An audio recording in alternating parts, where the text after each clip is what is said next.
Have you ever been reverse catcalled? Well, you might wonder, what is reverse catcalling?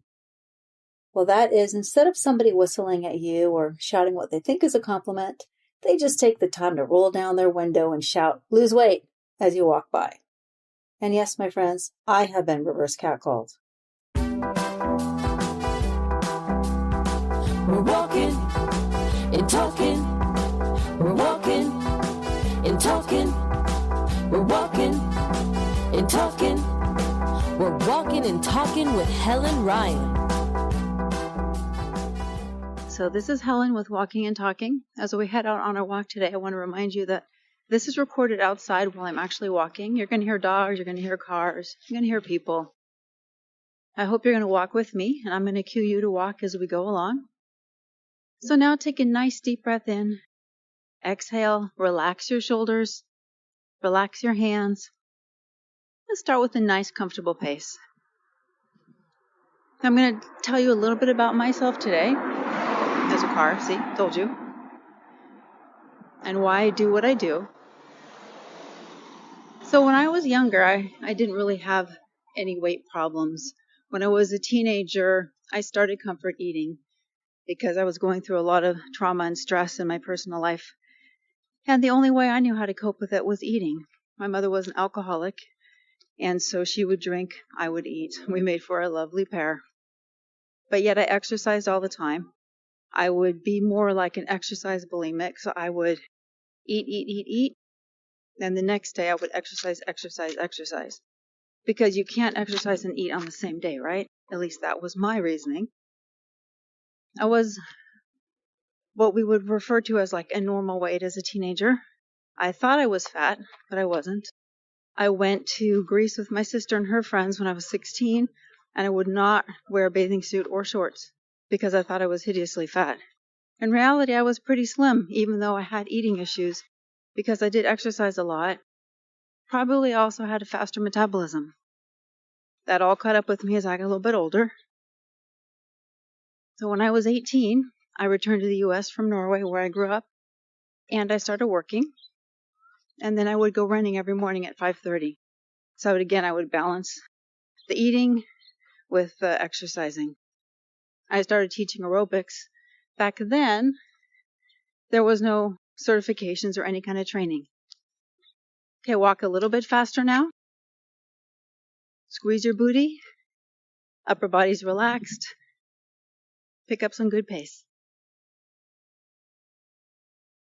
So then everything started to change. Probably my metabolism started to change. And so the food that I was eating started to pile up on my butt and my hips, my tummy. So I started to become a little more uncomfortable in my own skin. So I moved into my own apartment when I was about 19. And I wasn't making a lot of money in my job. I worked 2 jobs. I worked a full-time job in the office, and then I worked a nighttime job at Walden Books, which to date has been one of my all-time favorite jobs.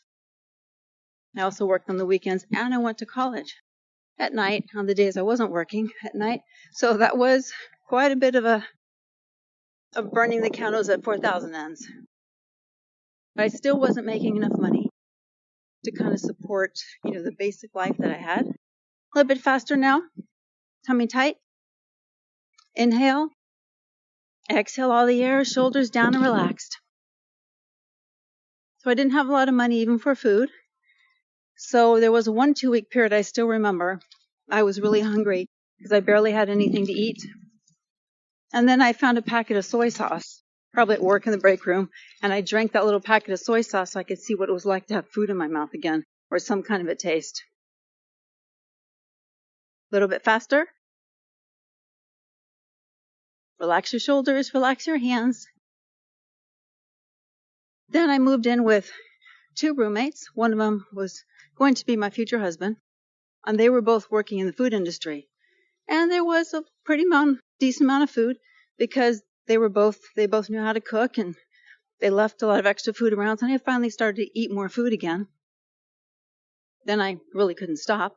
And then I felt like, whenever I got stressed, whenever something was bothering me, I would just eat. So instead of dealing with whatever issues I was facing, eating would give me that comfort. Okay, a little bit faster still. Deep, deep, deep breath in. Squeeze your glutes. So as my ex and I moved out into our own place later, I continued really with the eating and didn't exercise as much. I was still teaching a little bit. Back then, I think it was step or high-low aerobics. But I started to get in worse and worse shape because my metabolism had changed and I was starting to really gain weight. That's when I got my beautiful cat call when someone shouted lose weight out of the car window at me. But I really wasn't even that heavy, so I don't know what that was all about. Okay, a little bit faster. Feel how good it feels to walk, to feel your body move, to be free, to be strong. And the weight just kept piling up. And before my wedding, I was a little more motivated, so I went ahead and lost 30 pounds. It was hard, but I had something really important to look forward to, which was my fitting into my wedding dress. So I was able to lose weight. I worked out. I tried not to eat as much. And then after the wedding, it slowly started to pile back on again. As things got a little more difficult in life and my relationship, I just kept on eating and eating and eating. So eventually, we got our own house, and I had kids. And little by little, the stress of having the first baby, especially one who didn't like to sleep, that was fun. So I would be up every hour and a half. Then all I would do was eat because I was so tired. Okay, a little bit faster. Pick up a little pace now. Shoulders are down, hands are soft. And the second one came along, and I had a toddler and a baby, which was my license to eat everything in sight. And because it was very difficult being a parent, and I didn't really have anybody to help me, I would just turn to food. Sometimes I would wait till everybody had gone to bed, I'd put everybody to bed, read the stories, my ex had gone to bed, and I would just sit on the sofa, finally take a moment for myself. And I would be looking down into the ice cream container. It was a gallon container, mind you, not like the pint. Pints are for amateurs. The gallon with a spoon, that's for a pro. That's what I used to do. My weight just kept skyrocketing. Now slow it down just a little bit. Nice deep breath in. We're going to pick up our pace. Right here, go, faster. I want you to push it. Push it now. Breathe. Strong. Be a little bit uncomfortable here. Push. Stay with it. A little bit more. 5, 4, 3, 2, 1. Slow it down a little bit more. We're going to do a few of these, and then we'll get back to our story. Deep breath in now, relax. Try to keep your toes relaxed too.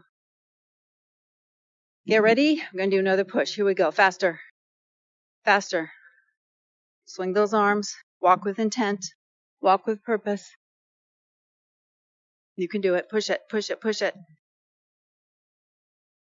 Push it. Here we go.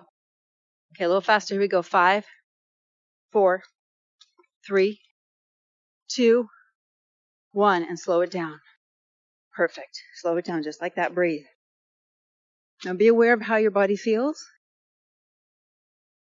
Think if you can feel any tight spots. Are you feel any tension anywhere? Your hands, your feet, your jaw. Okay, we got one more. Ready? Here we go. Pick up your pace. Here we go. Push it. Push it. A little bit faster. Walk strong. Look both ways before you cross the street, as your mom would say. Push it. Push it, push it. Here we go. A little faster. 5, 4, 3, 2, 1. Slow it down a little bit. Deep breath in now. I want you to relax everything again. Find a nice little mental space for you. Okay, one more. Last one for right now. Ready? Pick up that pace and push it. Faster. Squeeze your glutes. Relax your shoulders. Good. A little faster. Make sure you're breathing deeply.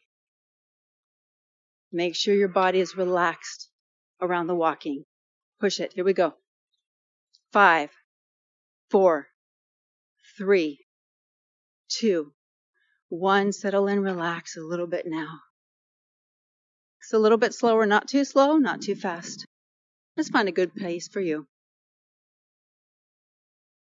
Back to my story, which at 54, I cannot remember where I left off. I think I believed him. I do. So, a little bit later on in my life, when the kids were probably 5 and 7 or 8, something like that, my father, who I was very close to, developed aggressive lung cancer. In those 5 months where I took care of him, ran my business, helped with the kids, did everything, took them to school, volunteered. Those were very, very difficult months for me. Of course, they were more difficult for him and my stepmother. It was a challenge trying to balance everything. My stepmother didn't drive, so I would take her back and forth to the hospital when he finally went into hospice. So eventually my father passed away. It was one of the most difficult days of my entire life, just watching this man, this strong, vibrant, amazing man, be just, so thin, emaciated, and in a coma in bed. It was really hard for me to let him go, but I had to let him go. And I was crushed. Pick up a little more pace now. So the first month or so after he passed away, I continued to eat. I continued to wallow in my sorrow because it was terrible grief. It was heart-wrenching grief. And I would eat my grief away, which is a pattern of my life. About a month or so after he passed away, I decided just to become a little more healthier, not to lose weight and diet, because I'd failed like 1,000 times before. When I was younger, every week I would mark on the calendar what weight I wanted to be by Friday. And every Friday I would scratch it out because I didn't make it. And I would start again, so my calendar was full of X's, full of failures, of things I failed at. So then I just tried to be a little bit healthier, like I'm going to walk the kids to school. So we did. The weather was still nice. It was about a 20-minute walk to school. Pick up a little more pace now. Nice deep breath in. Shoulders are relaxed. So about 4 days a week, I walked the kids to school. And then after about a month of that, I started to make little changes. Like I was a vegetarian who did not eat vegetables. So I added a little bit more fruits and vegetables to my diet instead of just like cookies and brownies and ice cream. Still eating, not being too strict, just changing it a little bit. Then I started to do a 20-minute workout in the morning in my living room at 5:30 when everybody was still asleep. So instead of staying up late to eat ice cream, I was getting up early to exercise. Just 20 minutes, that was it. Abs one day, arms one day, legs the other day. But combined with the walking and combined with just eating a little bit better with fruits and vegetables, after 3 months, I lost 29 pounds. And my neighbor was out by the mailbox, and he said, "Did you lose weight?" And that's when I finally told someone. And I finally thought that, you know what?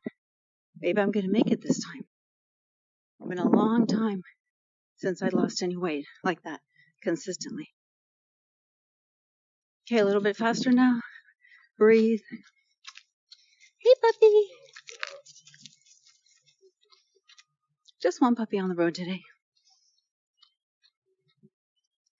So then I tried to eat just a little bit better, and a little bit better, and a little bit better. Then after 5 months, I decided, you know what, I'm going to start spinning. I want to try at least take a spinning class. For some reason, I'd always wanted to do it because years before I'd been a fitness instructor, and I remembered how good it felt to make my body accomplish new things. So I did. I took a class, and it was really scary. Pick up a little more pace. Here comes another puppy. This one's a poodle. Nice deep breath in. Big poodle. Shoulders relaxed. Nice, steady, strong legs. Strong steps. Be free, be strong. Feel how good it feels just to move. I know I say that a lot, but when you stop in the moment and feel your body moving the way it's supposed to, it feels pretty darn amazing, doesn't it? So I took my first spinning class. It was hell. I got off the bike. My legs were so shaky I could barely stand.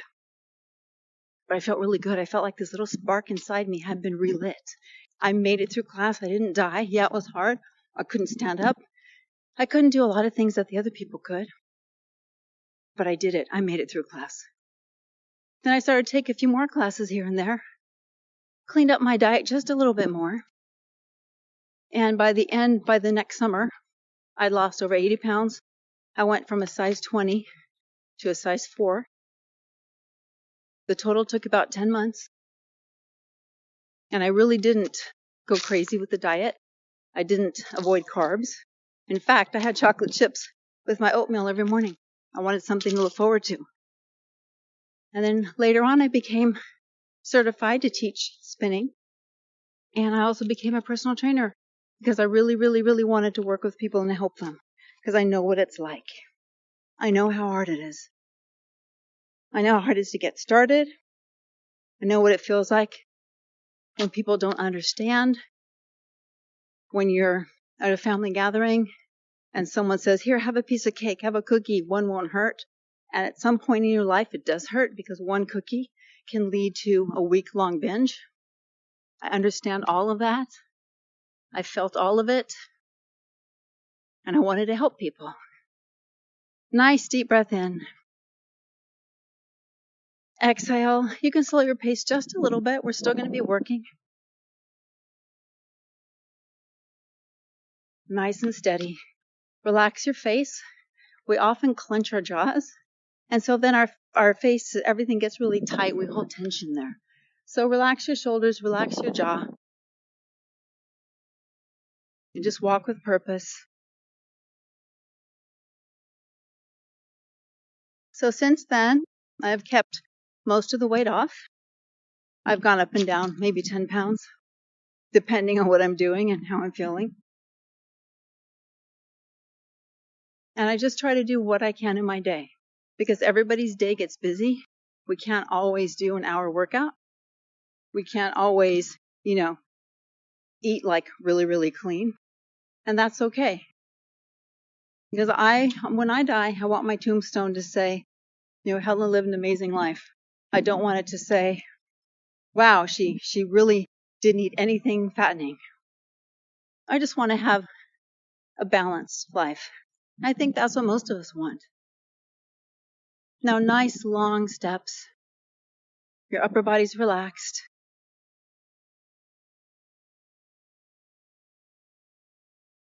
So I wrote a book in 2012 because I really, really wanted to give people some basic common sense advice. It's called 21 Days to Change Your Body and Your Life. And really want to get people started on the right track without being too strict and without going crazy. And I did. I wrote the book. It was an Amazon bestseller. And then in 2018, I wrote a little companion guide that put the best tips from the book into a little easy pocket guide. Because then you can refresh yourself. Because you forget when you read a book. You forget when you listen to something. You forget like the little things that will help you through challenging situations. Nice deep breath in. So this way you can just slip through and you can just find something for that day to motivate you. So most of my clients, when I've had training clients, they've been really 250 pounds and over. It's not that I can't train the six-pack crowd. I can. I don't want to. I want to work with people that I can relate to. I want to work with people who want to work hard and make change, but who really, really want to do the things in life that they want to do, and that's why they're doing it. Not to fit into a bikini. They're doing it because they want to play with their kids, their fur babies, their grandkids. They want to go on a hike. One of my clients wanted to get back on the paddleboard, and we worked on her balance. We worked on her strength. and she got on the paddleboard. And it was such an amazing moment for me when she sent me the video. So it's all about getting fitter in your own life, weighing a weight that you're comfortable with, not worrying about a size, and being able to do the things you want to do. And that's why I do what I do. Because I want to tell people it's okay. You know what? It's okay to have a cookie. You don't have to binge the rest of the day. One of the analogies I wrote in my book, which I really like, slow it down just a little bit. I'm out of breath. Can't walk and talk at the same time. Is that if you have $20 to spend on a purse, and that's all you have. Now, I know you can't get a purse for $20, but let's just pretend. And then you go and you spend $100 on a purse. Well, now you blew your budget. So now you're going to take your rent money, your utility money, and you're just going to spend it all because you already blew your budget. And that doesn't make any sense, right? That's ridiculous. But that is what we do with food. Slow it down a little bit more. We eat a cookie. We say we've blown it. And that gives us license to continue to eat and eat and eat and eat. And that's what makes it really difficult, is because we're so ingrained with that mentality. And it's really hard to be successful until you can change that. Until a cookie is just a cookie. But once you can get a better relationship with food, once you can eat a cookie and like, okay, I'm good, I had a cookie, yay, and just continue on with the same good habits, that's when you have permanent and lasting change. That's what I try to work with people on. How to take the power out of food and give it back to you. Slow it down a little bit more. So what I would like to do is have you cool down. I would like to have you stretch a little bit on your own. And then I will see you next time on Walking and Talking.